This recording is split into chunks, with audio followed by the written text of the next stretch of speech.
Hi friends, welcome to MS world. அனைவரும் நலமா? வைரலான ட்ரெண்டிங்கான ஃபிஷ் ஃப்ரை நாமளும் செஞ்சிட்டோம். அப்படியே மசாலாவோட மீன் வந்து அல்வா துண்டு மாதிரி இருக்கு. தேங்காய் பால் சாதம் செஞ்சிருந்தேன். அதில் வச்சு சாப்பிட்றதுக்கு அப்படி இருந்தது, அவ்வளோ ருசியாக இருந்தது. இது ஒயிட் ரைஸுக்கும் நல்லா இருந்தது. 2 சால மீன், 5 கட்லா மீன் துண்டு, மசாலா தடவாத பிளைன் மீனில் தான் நான் செய்கிறேன். இது தேங்காய் எண்ணெயில் செய்யும் போது ரொம்ப ஃப்ளேவர்ஃபுல்லாக இருக்கும். தேங்காய் எண்ணெய் உறைஞ்சிருந்தது. 1.5 டேபிள் ஸ்பூன் தேங்காய் எண்ணெய் ஹீட் ஏற வச்சு மெல்ட் ஆக்கிட்டேன்.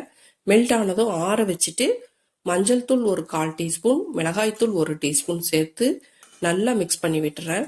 இந்த மசாலாவை மிக்ஸ் பண்ணி விட்டுட்டு அதுக்கப்புறமா ஸ்டவ்வை ஆன் பண்ணுறேன். ஸ்டவ் ஆன் பண்ணிட்டு இந்த எண்ணெய் திரும்ப ஹீட் ஏறினதும் ஃபைன் சாப் பண்ண 6 பல்லு பூண்டு, ஒரு பெரிய சைஸ் பல்லாரி வெங்காயம் நல்லா வதக்கி விட்டுறலாம். வெங்காயம் நல்லா வதங்கி வரட்டும். வெங்காயமும் பூண்டும் நல்லா வதங்கினதும் சால்ட்டு டேஸ்ட்டுக்கு சேர்த்துக்கிறேன். லோ ஃப்ளேம்லேயே வச்சு செய்யணும், இல்லைன்னா இந்த மசாலா நம்ம ஃபஸ்ட்டே போட்டதுனால அடிப்பிடிக்கும், கரிஞ்சிடும். பார்த்துக்கணும், கைவிடாமல் கிண்டிகிட்டே இருக்கணும். இப்போது சால்ட்டு சேர்த்துட்டு நம்ம மீன் குழம்புக்கு மசாலா சேர்க்கிற மாதிரியே மல்லித்தூள் 1 டீஸ்பூன் சேர்த்துக்கிட்டேன்.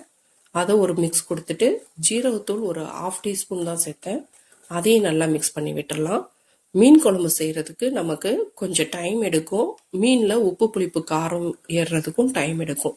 ஆனால் இந்த ஃப்ரை செய்யும் போது மீன் குழம்பு செஞ்ச திருப்தியும் இருக்கும், அதோட டேஸ்ட்டும் நல்லா அட்டகாசமாக இருக்கும். உண்மையிலேயே நல்ல ரெசிபி. இப்போ மசாலாவோட ரா ஸ்மெல் போனதும் ஒரு தக்காளி பழம், மீடியம் சைஸ் தக்காளி பழம், அதையும் நல்லா வதக்கி கொடுத்துக்கலாம். தக்காளி நல்லா மசிஞ்சு வரணும். தக்காளி இந்த அளவு மசிஞ்சதும் புளித்தண்ணி கரைச்சி வச்சுருக்கேன், அதையும் சேர்த்துக்கலாம். இப்போ தான் ஃபர்ஸ்ட் டைம் செய்கிறேன், ஆனால் அவ்வளோ அருமையாக இருந்தது. வீட்டில் எல்லாருக்குமே ரொம்ப பிடிச்சிருந்தது. மீன் குழம்பும் செஞ்சுட்டு இந்த மீன் ஃப்ரையும் செஞ்சிருந்தேன். ஆனால் இந்த மீன் ஃப்ரைலேயே சாப்பாடு வச்சு சாப்பிட்றலாம் போல இருக்குது, அவ்வளோ அருமையாக இருந்தது. இப்போ நல்லா புளித்தண்ணி கொதிக்குது.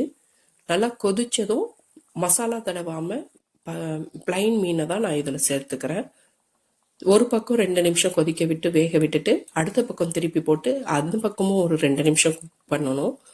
மசாலா எடுத்து எல்லா பக்கமும் படுற மாதிரி விடணும். மசாலா நல்லா பிடிச்சு வரட்டும். இப்போது மீன் போட்டு ஒரு 4 அல்லது 5 நிமிஷம் தான் விடணும், இல்லைன்னா மீன் உடஞ்சிடும். ஸ்டவ் ஆஃப் பண்ணிவிட்டு மல்லி இலைகளை தூவி சர்வ் பண்ணலாம். இது பிளைன் ரைஸ்க்கும் நல்லா இருந்தது, தேங்காய் பால் சாதத்துக்கும் நல்லா இருந்தது. கண்டிப்பாக ட்ரை பண்ணி பாருங்கள். வீடியோ பிடிச்சிருந்தா லைக் பண்ணுங்கள், சப்ஸ்கிரைப் பண்ணுங்கள், ஃப்ரெண்ட்ஸ் அண்ட் ஃபேமிலிக்கு ஷேர் பண்ணுங்கள். சப்ஸ்கிரைப் பண்ணாதவங்க சப்ஸ்கிரைப் பண்ணுங்கள் ஃப்ரெண்ட்ஸ், சப்போர்ட் பண்ணுங்கள் ஃப்ரெண்ட்ஸ். தேங்க்யூ.